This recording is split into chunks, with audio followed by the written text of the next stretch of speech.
Olá, que bom ter a audiência do Júris 360 Lab com a gente para mais essa conversa focada.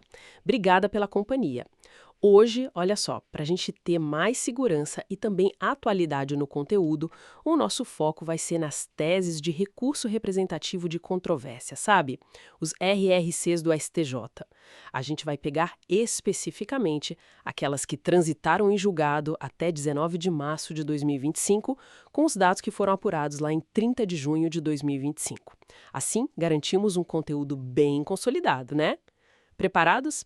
Neste primeiro bloco, a gente vai mergulhar em 5 teses bem importantes de direito processual civil. Vamos lá desvendar os temas 566, 564, 552, 536 e 526. Vamos começar, então, pelo tema 566. A questão aqui era definir qual o momento exato que começa a contar aquele prazo de 1 ano de suspensão do processo e da prescrição. Isso lá na execução fiscal, artigo 40 da LEF. Seria a partir do pedido da Fazenda ou como funciona? Então, o ponto fascinante aqui foi justamente cravar esse marco temporal, sabe? O STJ afirmou a tese de que esse prazo de 1 ano de suspensão, ele começa a contar automaticamente. Automaticamente? Isso, a partir da data em que a Fazenda Pública tem ciência efetiva mesmo, da não localização do devedor ou então da inexistência de bens que possam ser penhorados. Ah, entendi. Então não depende de um pedido formal da Fazenda para começar a contar. Exatamente. A ideia é dar mais objetividade, né, e evitar que o processo fique ali parado só esperando a Fazenda pedir a suspensão. Entendi. Mas, mesmo sendo automático, o juiz ainda precisa declarar formalmente que a suspensão aconteceu, certo? Para ficar registrado. Perfeito. A contagem é automática, mas o dever do magistrado de, digamos, formalizar isso nos autos, declarar a suspensão e o início dela, continua existindo. É importante até para o controle dos prazos.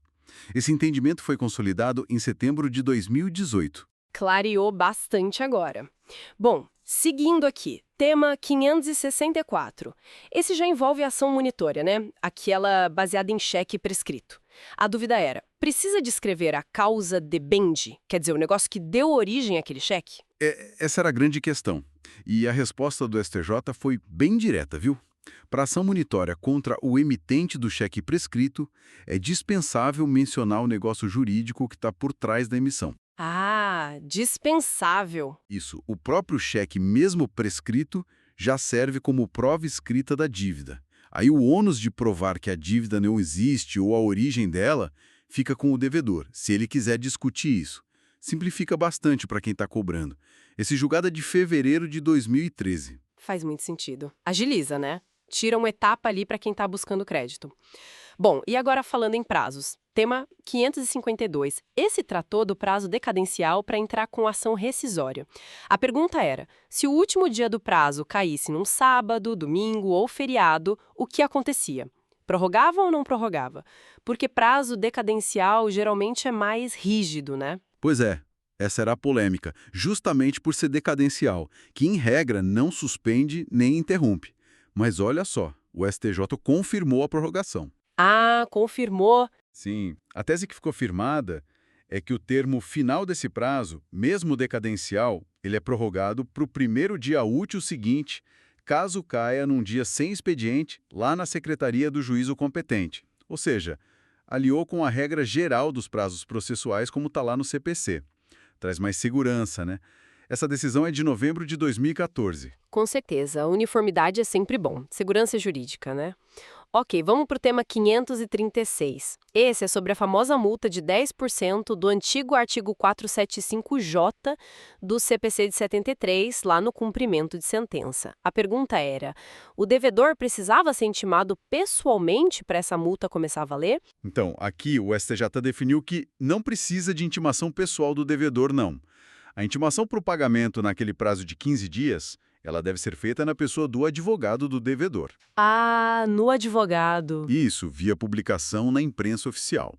Aí, se passaram os 15 dias e não teve pagamento voluntário, a multa de 10% sobre o montante da condenação começa a incidir. automaticamente. Entendi. Então não precisa de uma nova intimação específica para multa e muito menos pessoal. A intimação via advogado já basta para contagem do prazo e incidência da multa se não pagar. Exatamente. A responsabilidade de comunicar o cliente é do advogado constituído. O julgamento disso foi em junho de 2013. Ótimo esclarecimento. Para a gente fechar este bloco, o tema 526.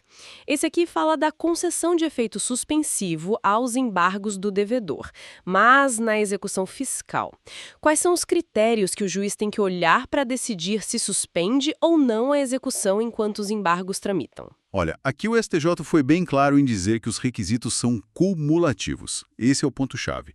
Cumulativos. Ou seja, tem que ter todos eles presentes, não basta um ou outro. Perfeito. Para conceder o efeito suspensivo, o juiz tem que verificar 3 coisas, juntas. Primeiro, se a execução está garantida, né, por penhora, depósito, fiança. Ok, garantia. Segundo, se a fundamentação dos embargos é relevante. É o tal do fumus boni juris, a plausibilidade do direito que o devedor está alegando. Certo, relevância da tese. E terceiro, se existe o perigo de dano irreparável ou de difícil reparação se a execução continuar. O famoso periculo in mora, o perigo na demora. Entendi. Garantia, relevância e perigo de dano. Os 3 juntos. Exatamente. Se faltar qualquer um desses 3, não tem efeito suspensivo para os embargos à execução fiscal. Essa decisão é de maio de 2013. Bem definidos os critérios, então. Exige uma análise bem completa do caso pelo juiz. Olha, com essa análise do tema 526, a gente fecha essa nossa primeira rodada de teses de processo civil.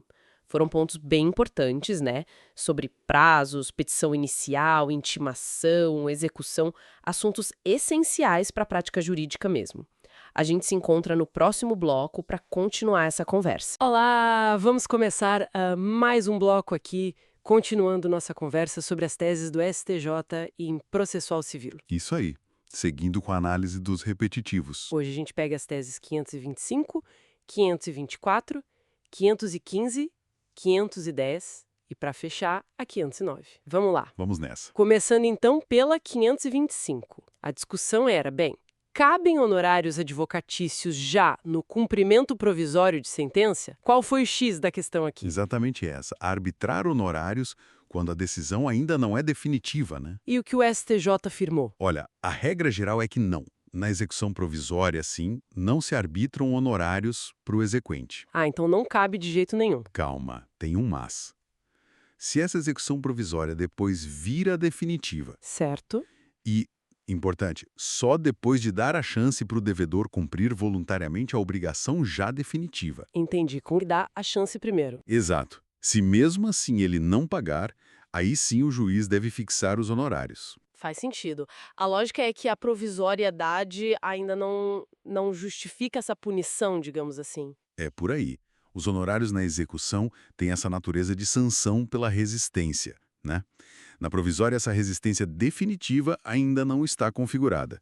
A conversão e a chance de pagar mudam tudo. Legal. Clareou. Vamos para a próxima. Tese 524. Vamos. Aqui a gente fala de desistência da ação. O autor quer desistir, mas o réu já contestou. E o réu é a Fazenda Pública. Aí entra a Lei 9.469, que parece condicionar a concordância da Fazenda à renúncia do autor ao direito. Isso vale? Vale sim. O STJ confirmou. Pelo CPC antigo, o 267, parágrafo 4º, depois da contestação, para desistir, o autor já precisava do ok do réu. Certo, essa é a regra geral. E se o réu for a Fazenda Pública e ela disser só concordo se você renunciar ao direito, citando essa Lei 9.469, essa oposição é legítima? Então, para desistir nesse caso, o autor tem que renunciar expressamente ao direito que estava discutindo na ação, é isso? Exatamente isso. Ou segue com o processo ou desiste renunciando. E por que essa trava específica para a Fazenda? Para proteger o interesse público, basicamente. Evita que o autor, depois de ver a defesa da Fazenda, pense, melhor não, vou desistir agora e tento depois de outro jeito. Ah, uma desistência tática. Isso. Se a Fazenda se opõe com base na lei, força uma definição. Ou o processo resolve ou o autor renuncia àquele direito. Impede essa coisa de ficar tentando várias vezes a mesma coisa. Entendi. Próxima. Tese 515. Prescrição. Tema sempre quente. Sempre. Qual o prazo para uma pessoa entrar com a execução individual de uma sentença coletiva? Tipo daquelas de ação civil pública, mas tratando de direito privado. 5 anos. O STJ definiu o prazo quinquenal. Direto ao ponto, 5 anos para buscar o seu direito individualmente a partir da sentença coletiva. Isso. Traz segurança jurídica, né? Define um prazo claro para quem foi beneficiado pela ação coletiva poder buscar o cumprimento individual no âmbito privado. Perfeito. Agora, tese 510. Custos no processo. Perícia pedida pelo Ministério Público em ação civil pública. Quem é que paga essa conta? O MP tem que adiantar. Não. O STJ foi claro, o MP não pode ser obrigado a adiantar os honorários do perito. A lei da ACP, no artigo 18, já isenta o MP de adiantar custas. Ok, o MP não adianta, mas... E o perito? Trabalha de graça ou o réu paga? Nenhum dos dois. O perito tem que receber, claro, e não dá para obrigar o réu a pagar por uma prova que pode ser contra ele mesmo. E aí, qual a solução? O STJ aplicou por analogia uma súmula deles mesmos, a 232. Quem arca com a despesa é a fazenda pública a qual o MP está vinculado. Ah, então se for o MP estadual, o Estado paga. Se for o MPF, a União. É isso? Exatamente. Garante a atuação do MP sem onerar o órgão diretamente. Garante a remuneração do perito e não joga a conta para o réu indevidamente. O custo fica com o ente público correspondente. Uma solução bem equilibrada, parece. Sim, bastante prática. E para a gente fechar este bloco, a tese 509. Uma sentença que só declara a existência de um débito, por exemplo, de recuperação de consumo de energia. Ela já serve para executar direto ou precisa de outra ação? Já serve. A resposta do STJ foi sim, com a mudança que o CPC 73 teve lá atrás, no artigo 475-N, inciso 1. Que tem um correspondente no CPC de 2015, né? Exato. Essa mudança deu força executiva para sentenças que reconhecem obrigação de pagar quantia. Mesmo que a sentença seja, no nome, declaratória. Se ela claramente diz fulano deve X, ela já é um título executivo. Então não precisa mais daquela ação de cobrança posterior baseada na sentença declaratória. Não precisa. Se a sentença já define a obrigação de pagar um valor líquido, o que pode ser liquidado facilmente, ela mesma já permite iniciar o cumprimento de sentença. É muito mais eficiente. Bem mais prático mesmo. Ótimo. Sem dúvida. Então, só para recapitular rapidinho o que vimos hoje, tese 525, nada de honorários na execução provisória, salvo se virar definitiva e houver chance de pagar. Tese 524, desistência contra a fazenda só com renúncia, se ela exigir. Tese 515, prescrição de 5 anos para execução individual de sentença coletiva privada. Tese 510, perícia pedida pelo MP é custeada pela Fazenda Pública vinculada. E tese 509, sentença declaratória que reconhece dívida já é título executivo. Isso aí, um bom resumo das 5 teses. Perfeito. Então ficamos por aqui neste bloco. Combinado. Nos veremos no próximo bloco. Curtiu? Deixe o like e inscreva-se. Olá, dando continuidade à nossa exploração anterior sobre direito processual civil, vamos mergulhar hoje em mais 5 teses importantes fixadas pelo STJ em repetitivos. Vamos lá. Hoje o foco é nas teses 508, 507, 506, 482 e 481. Preparados? Vamos direto aos pontos. Com certeza. Começando então pela tese 508.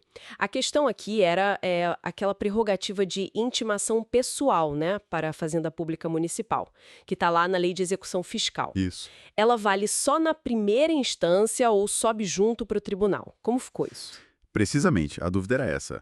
No segundo grau, bastaria a publicação na imprensa oficial ou não? Mas o STJ foi bem claro, sabe? Ele disse que a garantia da intimação pessoal se mantém. Ah, então se mantém. Se mantém. É uma visão, assim, que reforça que certas garantias processuais dos entes públicos, que visam proteger o interesse coletivo, né, devem prevalecer, mesmo sobre argumentos tipo de mera celeridade, especialmente na execução fiscal. Entendido. Então a tese é clara. A intimação feita só por publicação oficial ou por carta registrada não adianta para a Fazenda Municipal. Mesmo na segunda instância? Não adianta. A ciência tem que ser inequívoca. É para garantir o contraditório à ampla defesa de forma mais, digamos, robusta, né? Em todas as fases. Perfeito. Bom, seguindo o fio, vamos para a tese 507. Essa trata de uma acumulação que pode gerar dúvida. A multa por embargos de declaração protelatórios. Aquela do antigo 538, né? Do CPC de 73. Essa mesma. E a indenização por litigância de má-fé, lá dos artigos 17 e 18. Podem as duas juntas? O que o STJ disse? Pode sim. O tribunal entendeu que é possível. E a chave para entender isso está na natureza distinta de cada uma dessas sanções. Natureza distinta. Exato. A multa dos embargos, ela tem um caráter mais, assim, punitivo administrativo.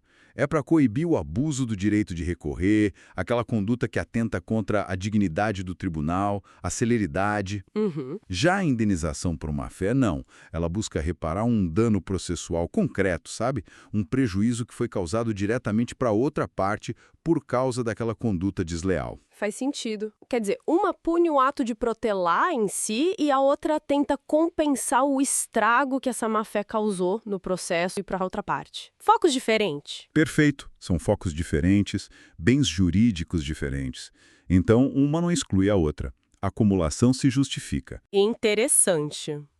Agora, saindo um pouco das sanções e entrando numa questão mais da dinâmica do dia a dia do processo, a tese 506. Essa traz um alerta importante sobre honorários na execução, né? Sim, essa é a prática pura. O que acontece se o credor pede os honorários de sucumbência lá na inicial da execução? Aí o juiz não fala nada sobre isso no despacho inicial. Deixa passar batido, né? Isso. E depois o credor só vai lá e pede a retenção dos honorários contratuais, sem insistir naqueles sucumbenciais da execução que ficaram para trás. Aí é que entra a chamada preclusão lógica, segundo o STJ. O tribunal entendeu que, ao seguir com outros atos, como pedir a retenção dos contratuais, sem reiterar o pedido dos sucumbenciais que foram omitidos lá atrás, a parte demonstra pelo comportamento dela que aceitou tacitamente aquela omissão do juiz. Ou seja, perdeu a chance. Precluiu o direito de reclamar depois. Puxa. E isso tem a ver com aquela súmula 453 do STJ sobre honorários omitidos na sentença que transitou em julgado.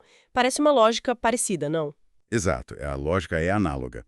Embora a situação não seja idêntica da súmula, porque aqui não é uma nova ação para cobrar, é dentro da própria execução, o raciocínio é similar. A inércia ou a prática de atos incompatíveis com a vontade de cobrar aqueles honorários naquele momento leva à perda do direito. É um lembrete, então, né, para o advogado ficar atento. O processo não perdoa distração, principalmente com honorários. Exatamente. Cochilou, dançou, como dizem. Bom, avançando agora para as ações coletivas, tese 482. A discussão foi sobre aplicar ou não aquela multa de 10% por não pagamento voluntário. A do antigo 475J, hoje no 523 do CPC atual. Isso. Aplica essa multa logo depois de uma sentença genérica em ação civil pública. Se a sentença só declara o direito, mas não diz quanto é devido para cada pessoa, como é que fica essa multa? Essa é a questão central mesmo. A sentença coletiva genérica, tipo a do artigo 95 do CDC, ela só estabelece a responsabilidade do réu, o chamado andebeatur. Ela diz quem deve, mas não diz quanto deve para cada um individualmente, o quantum debeatur. Certo. Esse valor individual ainda precisa de uma fase posterior, que é a liquidação de sentença, para cada beneficiário apurar o seu crédito específico. E qual foi o entrave legal, então, que o STJ viu para aplicar a multa nesse momento? Foi justamente a falta de liquidez. A multa do 475J, e agora do 523, ela pressupõe a existência de uma quantia certa ou já fixada em liquidação, como a própria lei diz. Ah, tá. Se essa quantia certa ainda não existe para o devedor, individualmente falando, não tem como ele fazer o pagamento espontâneo para evitar a multa. A exigibilidade do valor líquido é condição para a multa incidir. Entendi. Faz todo sentido. A multa é para incentivar o pagamento daquilo que já é devido e líquido. Se não é líquido ainda... Não tem como exigir o pagamento sob pena de multa naquele momento. Precisa liquidar primeiro. Perfeito. E para fechar este bloco, a tese 481, também sobre sentença coletiva, mas olhando para outra questão, o alcance territorial dos efeitos e onde a execução individual pode ser proposta. O caso famoso foi da Apadeco contra o Banestado, né? Isso mesmo. Sobre expurgos inflacionários em caderneta de poupança. A sentença coletiva original, lá atrás, definiu que os efeitos dela alcançariam todos os poupadores do Banestado no estado do Paraná. Ok, definiram o grupo. Poupadores do Banestado, no Paraná. Exato. Aí a dúvida surgiu na hora da execução individual. Esses poupadores, que às vezes moravam fora do Paraná, poderiam executar a sentença no foro do seu próprio domicílio ou estariam limitados territorialmente, talvez por aquela regra do artigo 2º-A da Lei 9.494/97, que restringe a competência. E a decisão do STJ foi no sentido de que o que vale é o que a própria sentença coletiva definiu sobre quem são os beneficiários, né? A coisa julgada. Exatamente. A tese firmada foi clara.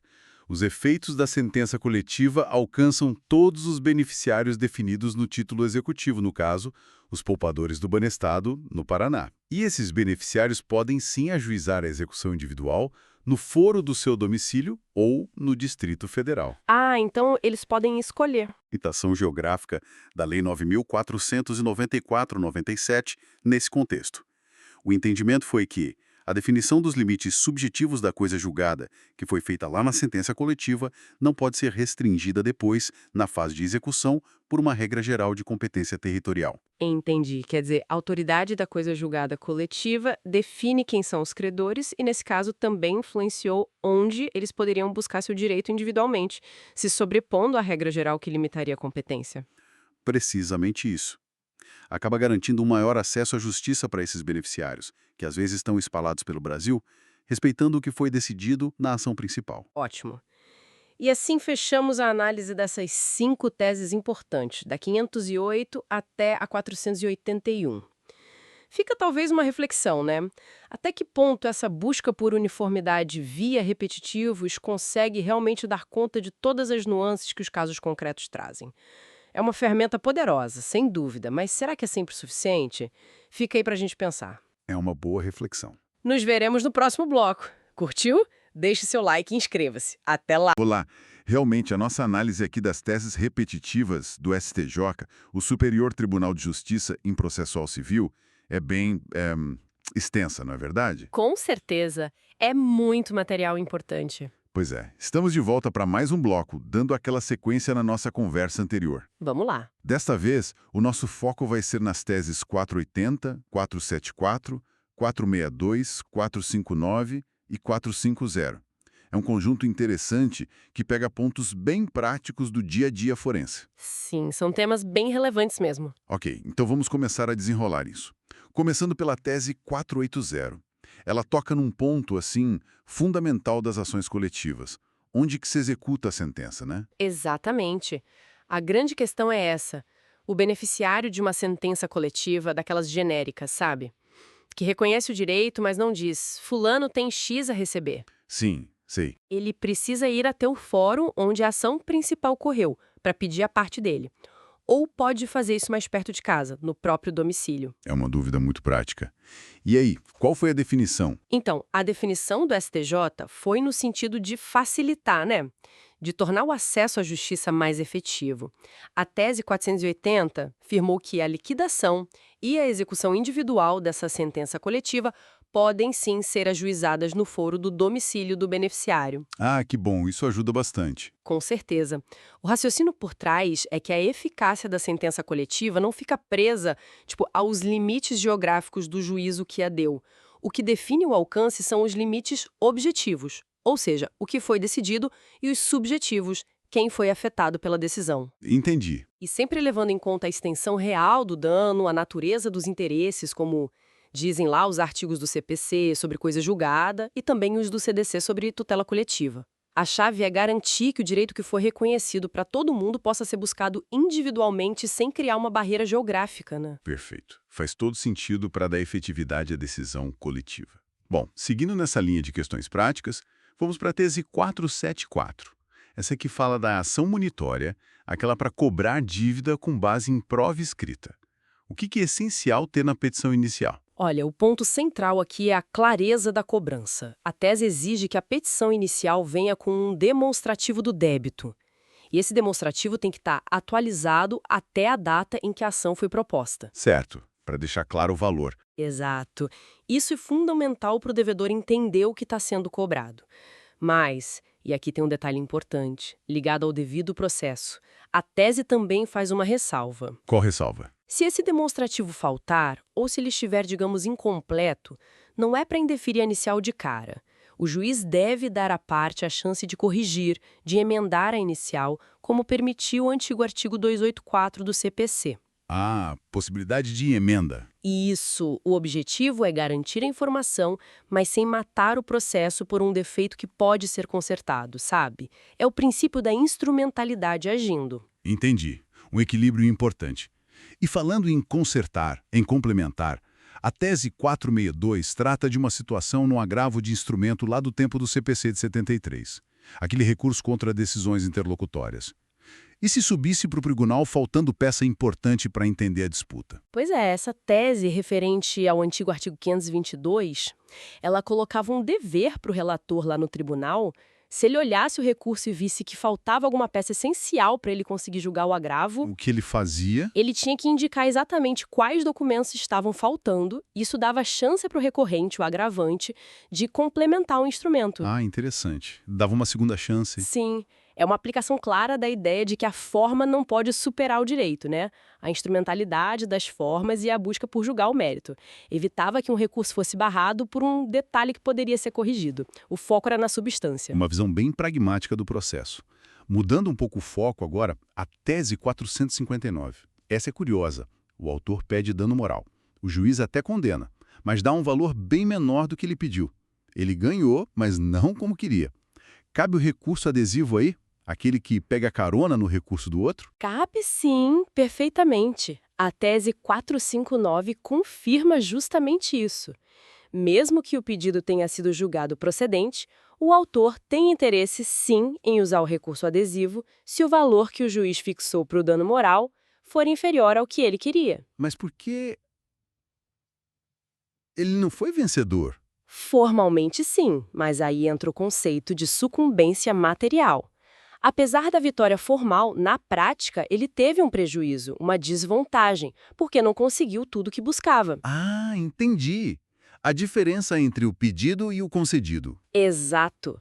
Essa diferença é que configura o interesse para recorrer para tentar aumentar o valor da condenação usando o recurso adesivo da outra parte. A vitória parcial não tira o direito de buscar uma vitória mais completa. Faz sentido essa ideia de sucumbência material, explica bem. Para a gente fechar esse bloco, a tese 450. Essa envolve honorários de advogado e acordos com a Fazenda Pública, mas num cenário específico. Antes de uma lei de 1997, como ficava o direito do advogado nesse caso? Aqui o ponto principal é a irretroatividade da lei. A tese 450 trata do parágrafo 2º do artigo 6º da Lei 9.469, de 97. Essa lei trouxe regras sobre como dividir honorários em acordos com o governo. Certo. O STJ diz o seguinte: essa regra de divisão não se aplica para trás, ou seja, ela não vale para acordos ou transações que foram feitos antes de a lei começar a valer. E como ficava então nesses acordos anteriores? Para esses acordos mais antigos, o que vale é o direito autônomo do advogado aos honorários de sucumbência, aquele que o Estatuto da Advocacia, a Lei 8.906, de 94, garante. Mesmo que o advogado não tenha assinado o acordo. Exatamente. Esse direito aos honorários é do advogado pelo trabalho que ele fez no processo. Ele não perde esse direito só porque o cliente fez um acordo direto com a Fazenda Pública sem a participação dele na negociação final. É uma proteção ao direito adquirido do profissional. Entendido. Uma garantia importante baseada no tempo do acordo. Bom, com isso a gente fecha mais esse segmento da nossa análise aqui das teses do STJ em processo civil.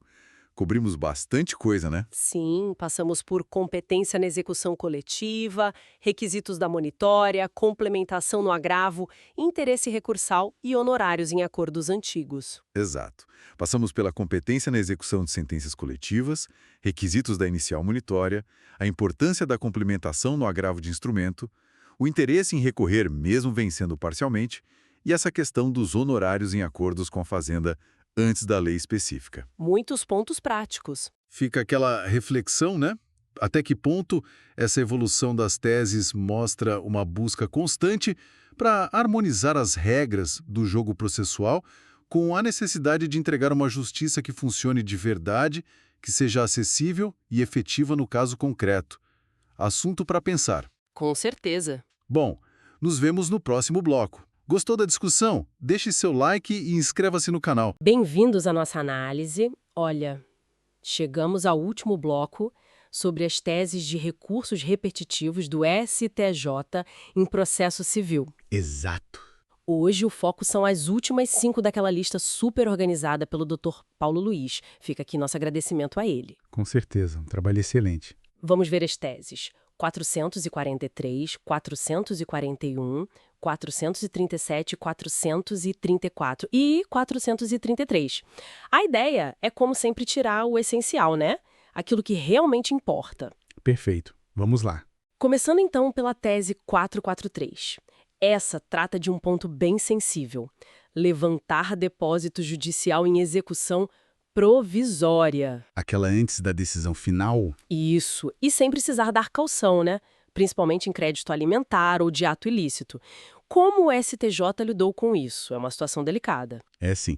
O STJ, ele basicamente disse que o juiz pode dispensar essa garantia, a contracaução. Mesmo sabendo do risco? Sim, mesmo ciente do risco de, a decisão mudar depois e o dinheiro já ter sido levantado.